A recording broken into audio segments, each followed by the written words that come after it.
Yesterday, this synod, by an overwhelming majority, supported at its latest stage the legislation that could lead to the ordination of women to the episcopate. We all know in this place that it is only one of the stages, that we have some way to go.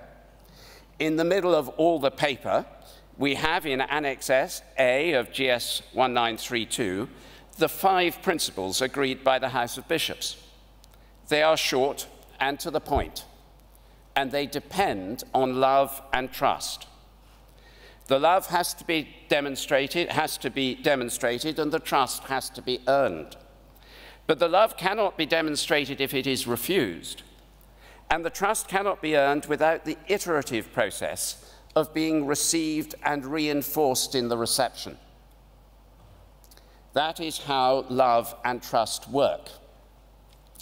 So, for example, if we are to live out a commitment to the flourishing of every tradition of the Church, there is going to have to be a massive cultural change that accepts that people with whom I differ deeply are also deeply loved by Christ, and therefore must be deeply loved by me. And love means seeking their practical flourishing. Culture change, which is what we're undergoing, is always threatening. And when we talk about implementing the 5 principles, including the one that seeks the flourishing of every part of the Church, and thus of appointments of people who disagree with us most profoundly, all sorts of objections can be raised. Someone asks, how would a church flourish if it appointed men who do not ordain women to senior posts? Simply because in other respects, those appointing sense the call and purpose of God.